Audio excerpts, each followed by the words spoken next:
안녕하세요. 네, 안녕하세요. 오랜만에 뵙네요. 네, 오랜만이네요.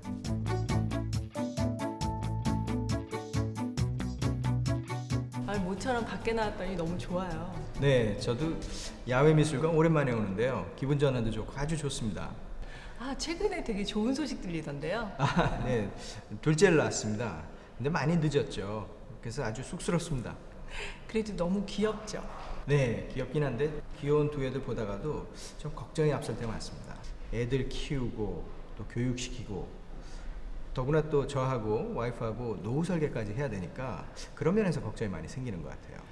네, 건전한 경제관념을 갖고 자기 성향에 맞는 투자 철학대로 투자를 해가면서 잘된 점은 발전시키고 또 잘못된 점은 고쳐나가고 그런 과정이 계속돼야 되지 않을까 하는 생각이 드는데요. 그런 점에서 교수님 투자 철학은 어떻게 되는지 한번 소개해 주시면 어때요? 투자 철학이랄 것까지야. 저는 포트폴리오를 구성을 하는데 좀 더 수익률을 높일 수 있는 그런 구성 쪽으로 좀 발전을 시키고 싶은 마음이 있고요. 그게 또 위험 분산의 요소도 있겠죠.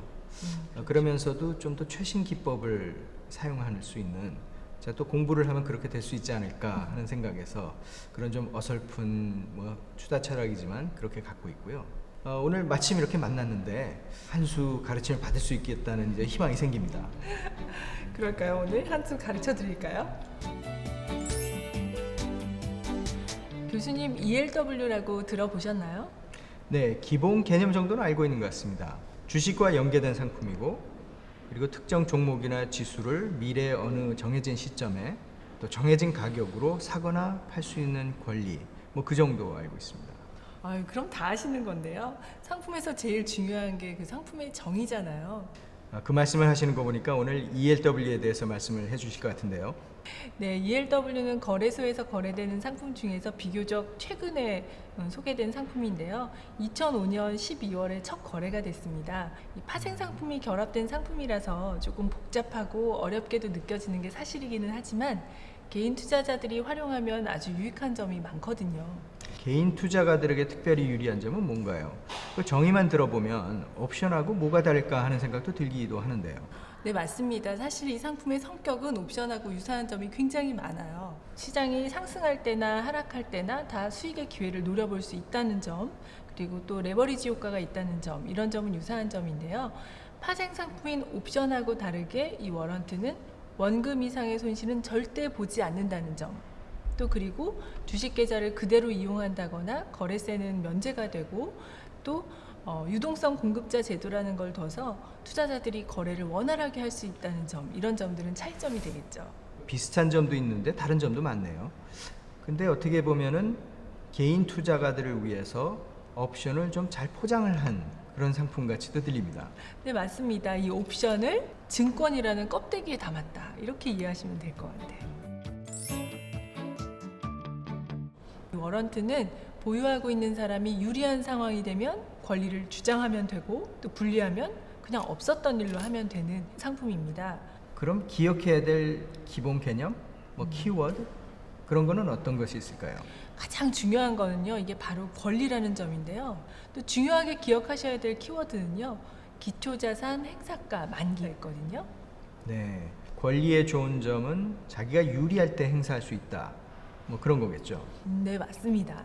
기초자산이라고 한다고 하면 이 권리의 대상이 되는, 즉 사거나 팔고자 하는 그 대상이 되는 특정 주식이나 주가지수가 될 거고요. 행사가는 이 기초자산이 만기일까지 도달해야 되는, 그러니까 일종의 목표가 같은 걸로 생각하시면 됩니다. 네, 그런 면에서는 만기는 미래에 정해진 그 시점이 될 거고요. 그런데 주의하셔야 될 거는요, 만기일이 지나면 이 워런트라는 상품은 사라져 버린다는 거죠. 그러니까 행사 가격, 기초자산 그 가격, 그리고 만기일 이런 것이 결부된 권리인데 극적인 권리로군요. 그러면 이 매력 있는 상품 같은데 좀 더 구체적으로 알고 싶습니다. 제가 아는 범위에서는 가장 큰 매력은 이런 거 아닐까요? 비교적 넉넉지 않은 자금으로도 투자를 할 수 있다. 바로 그게 레버리지 효과 아닌가요? 기초자산의 상승률이나 하락률보다 훨씬 더 크게 증폭돼서 나타나는 효과죠.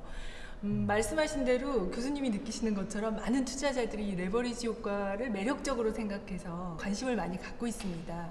그 다음에는 그 레버리지 효과를 내기 위해서는 기초 자산이 예상대로 움직여줘야 될 텐데요. 그렇죠. 기초 자산의 방향이 예상하고 반대로 움직이면 사실은 그 하락률도 더욱 증폭돼서 나타나는 거죠. 기초 자산이 되는 주식의 하락률보다 워런트 하락률이 훨씬 더 큽니다. 뿐만 아니라 만기가 될 때까지 만기 행사의 가능성이 없는데도 그대로 보유하고 있다가 행사가 되지 않은 채로 만기를 맞이한다. 그럼 투자했던 전액을 날릴 수 있는 가능성도 있습니다. 그건 좀 떨리는 말씀이신데요. 그 위험이 너무 큰 거 아닌가요? 좀 이렇게 전액 손실의 가능성이 있다 그러면 정말 위험하구나 막 이런 생각이 드실 텐데요. 사실 잘 활용만 하면 더욱더 효율적인 수단으로 쓸 수도 있어요. 왜냐하면 ELW라는 상품은 말씀하신 것처럼 레버리지 효과가 있어서 적은 금액으로도 투자할 수가 있잖아요. 그래서 주식을 투자할 때보다는 사실은 상당히 작은 금액으로 워런트를 투자를 하게 되는데요. 그러니까 전체 투자 포트폴리오의 한 10%나 20% 정도. 그런데 정말 최악의 경우에 전액을 손실을 봤다라고 해도 나머지 80%, 90%의 자산은 안전하게 운영이 되고 10%의 손실을 입은 거니까요. 사실 손실을 제한하는 10% 정도로 제한하는 효과가 있다 이렇게도 얘기를 할 수가 있겠죠. 10%에서 20% 정도라면 사실 주식 투자에서도 비일비재하게 나타나는 그런 숫자라서 그렇게 극단적인 위험처럼 보지는 않네요. 사실 그렇긴 하죠. 그렇다면 레버리지 효과, 또 손실 제한 효과 이런 거 외에 또 다른 매력은 또 어떤 게 있습니까?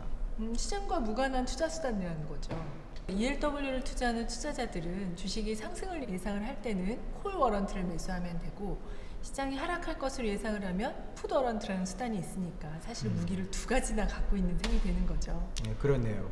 시장이 하락을 할 때도 적극적인 투자를 할 수 있는 수단이다 이런 말씀이겠군요. 그렇죠. 근데 또 기사를 보면 말이죠.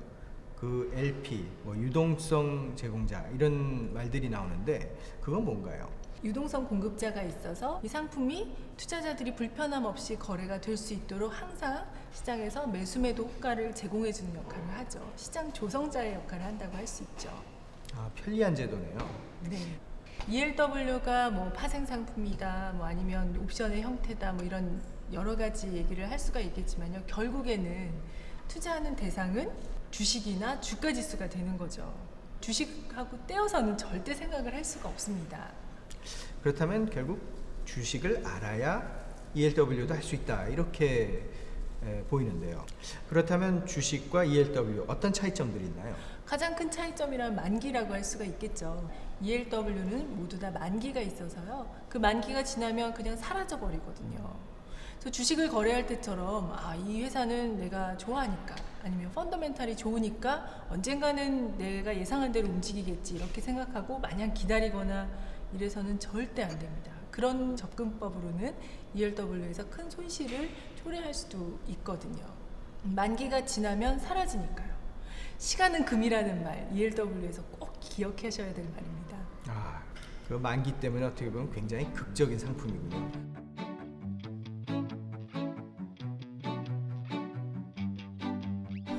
근데 제가 초대를 해놓고 한 자리에서 너무 얘기를 쏟아내기만 했네요. 우리 좋은 전시도 보면서 얘기 좀 더 할까요? 좋습니다.